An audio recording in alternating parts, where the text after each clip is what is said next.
सबसे ज्यादा तकलीफ में वो लोग आए जिन्होंने कभी काला धन बनाया ही नहीं। जिन्होंने कभी काला धन बनाया नहीं वो सबसे ज्यादा तकलीफ में, और जिन्होंने काला धन बनाया वो भारत छोड़कर ही चले गए।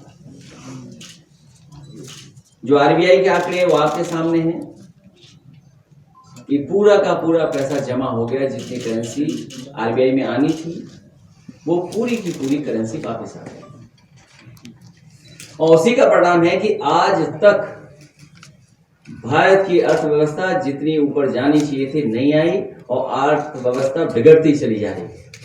मुझे खुशी है कि जहां हम आज खजांची को याद कर रहे हैं, खजांची का जन्मदिन मनाएंगे, वहीं साथ ही साथ समाजवादी पार्टी में बहुत बड़ी संख्या में लगातार नेता शामिल हो रहे हैं। मेरे साथ मंच पर बैठे आदरणीय कैलाशनाथ सिंह यादव जी का मैं बहुत बहुत स्वागत करता हूं, बधाई देता हूं कि आज समाजवादी पार्टी में वो शामिल हो रहे हैं। इसी तरह बाल कुमार पटेल जी जो समाजवादी पार्टी में रहे, उनके बेटे राम सिंह जो खुद विधायक रहे, इनके साथ बड़ी संख्या में जो साथी आए हैं, मैं उनका भी बहुत बहुत स्वागत करता हूं। साथ ही सीतापुर के बहुत ही महत्वपूर्ण और सीतापुर में लगातार जनता के बीच में रहने वाले, और जिस समय मैं गया था उनके काम को मैंने देखा है। ऐसा दरवाजा बहुत कम शहरों में बना होगा जो इन्होंने अपने टाउन एरिया के इलाके में बनाया है। ऐसे दोनों लोग, श्रीमती केसर जहां, उनका मैं स्वागत करता हूं। साथ ही साथ जस्मीन अंसारी जी का भी बहुत बहुत स्वागत करता हूं, आज समाजवादी पार्टी में शामिल हो रहे हैं। साथ ही सुनील सिंह यादव जी, रमेश राही जी, बड़ी संख्या में और साथी जो जुड़ रहे हैं, इनके साथ हैं, उनका भी स्वागत करता हूं। हाल ही में जेडीयू के बहुत पुराने और मजबूत कार्यकर्ता नेता जो लगातार काम कर रहे थे, वो आज पार्टी में शामिल है, मैं उनका भी बहुत बहुत स्वागत करता हूं, बधाई देता हूं। अरविंद पटेल जी का, इनके साथ बहुत सारे साथी जो यहाँ भी हैं, हमारे दूसरे हॉल में भी हैं, उनका भी मैं स्वागत करता हूं। जहां तक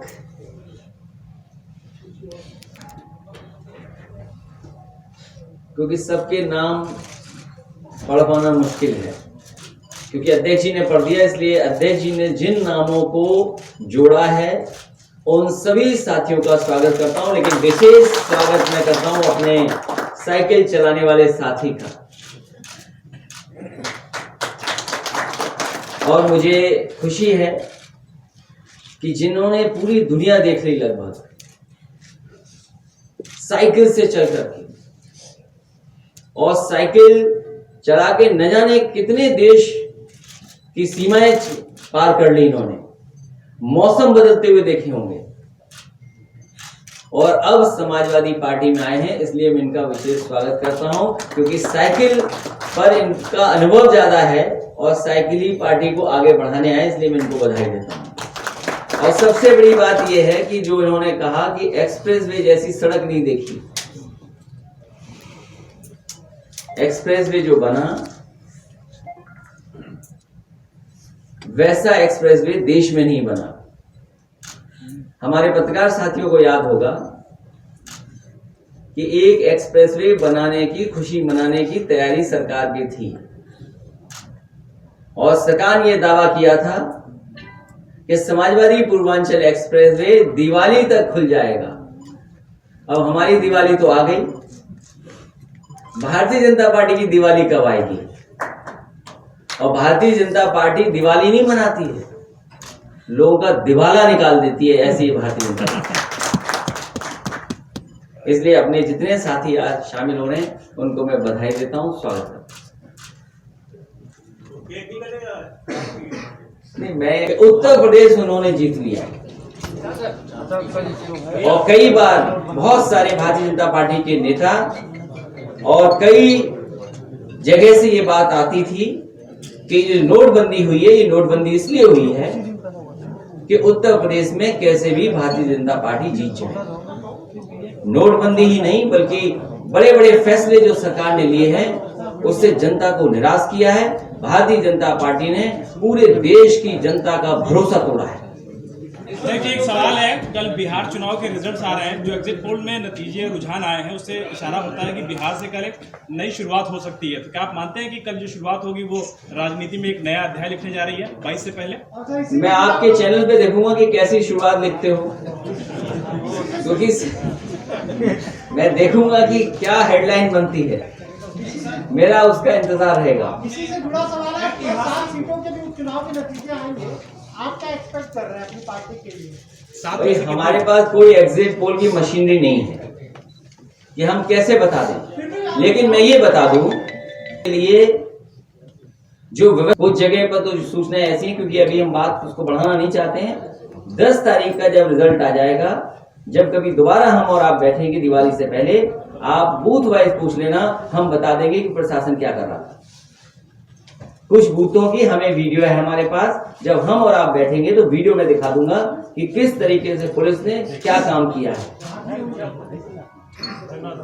अध्यक्ष जी, एक सबसे बड़ा सवाल है, कानून व्यवस्था की तमाम छिटपुट घटनाएं सामने आई है।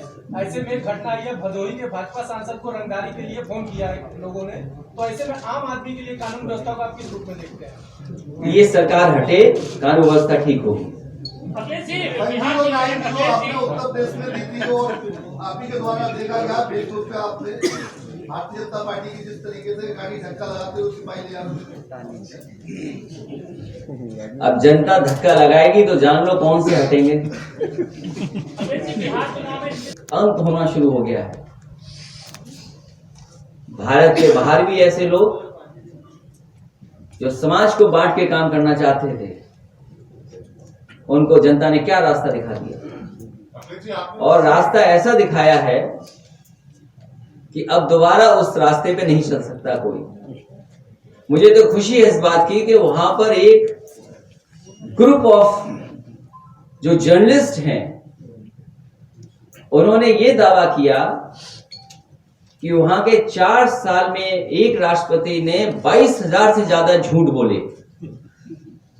ये हम खुला आपको देते हैं मौका कि आप उत्तर प्रदेश के मुख्यमंत्री और दिल्ली की सरकार के कम से कम झूठ गिन लो तो लाखों में झूठ निकलेंगे।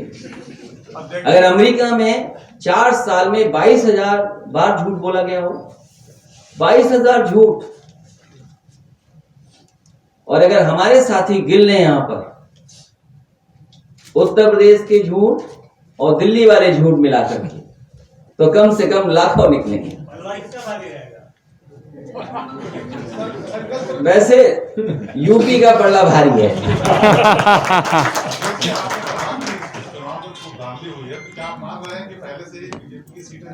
बीजेपी की स्ट्रेटेजी बहुत अच्छी है, हमारे ठाटा बाबा की स्ट्रेटेजी बहुत अच्छी है।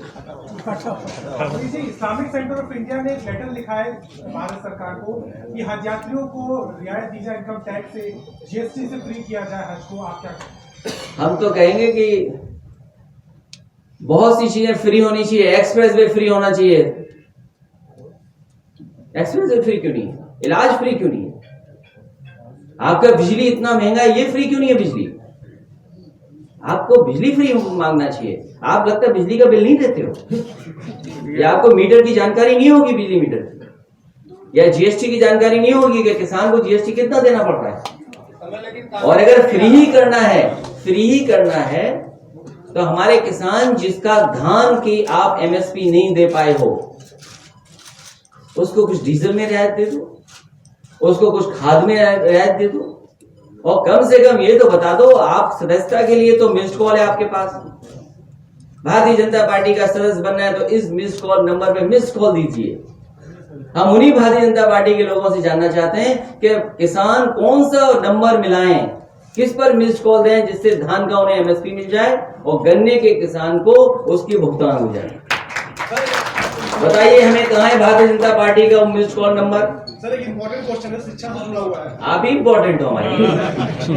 क्वेश्चन है ऐसा कि हम अभी ग्राउंड रिपोर्टिंग कर रहे थे और बिहार में रैली चल रही थी, वर्चुअल रैली, मैं बच्चों से पूछा कि आखिर आप कैसे पढ़ाई कर रहे हो, आपके पास डाटा पैक है कि नहीं है, मोबाइल है कि नहीं है। बच्चों के पास, जो प्राइमरी स्कूल के बच्चों के पास ना डाटा पैक है, ना प्राइमरी स्कूल के टीचरों के पास डाटा पैक है। सरकार ने कहा था कि 1 GB डाटा देंगे बच्चों को 2017 में भाजपा की सरकार से, ना डाटा मिला ना मोबाइल मिला, और बच्चों की शिक्षा पूरी तरीके से खराब हो रही है। प्राइमरी स्कूल में कोई भी व्यवस्था नहीं है, जो ग्राउंड रिपोर्ट ही है। मुझे खुशी है इस बात की, इस पत्रकार साथी ने कम से कम एक ही सवाल में भारतीय जनता पार्टी के कई झूठों का उजागर कर दिया। 3 किए तो इनकी गिनती मैंने कर ली कि 3 झूठ। सर एक सवाल ये है, आपने अभी कहा अरे भैया ये टीवी लेके गया मीटर को लेके एक ट्वीट भी आपने किया था और आप कह रहे 22 में बाइसिकल, तो बिजली वाले तो आपके साइकिल पे चल के रहे। अभी तक भारतीय जनता पार्टी ने ये नहीं बताया कि बिजली कहाँ बनाई है। भारतीय जनता पार्टी ने, उनकी सरकार 4 साल हो गए हैं, कम से कम कोई बिजली का कारखाना नया लगाया हो तो बता दो। केवल मीटर गड़बड़ किए और लोगों से बिल वसूल लिया, एक भी फीडर अलग नहीं कर पाए।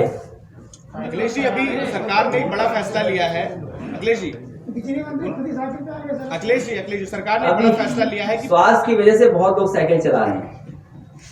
अखिलेश जी, सरकार ने ये बोला है कि पीएससी से कोई भी कर्मी अब सिविल पुलिस में नहीं जाएंगे। बीइंग अ चीफ मिनिस्टर, आपको लगता है कि ऐसा पॉसिबल हो पाएगा या फिर इससे कोई फर्क पड़ेगा? आपका क्या टेक है? हम ये चाहते हैं कि मुख्यमंत्री जी को आप याद दिलाइए, जिन्होंने ये कहा था, सरकार बनते ही कहा था कि लाखों नौजवानों को हम नौकरी दे सकते हैं, और केवल पुलिस विभाग में। मेरा आपसे निवेदन है, ये दूसरा सवाल है। इससे पहले वाला सवाल ये है कि मुख्यमंत्री जी को क्या वो बात याद है जो उन्होंने सरकार बनते ही कहा था कि पिछली सरकार ने लाखों नौजवानों को पुलिस में भर्ती से रोका। हम उनसे जानना चाहते हैं कि वो लाखों जगह जो हैं वो कब भरेंगे।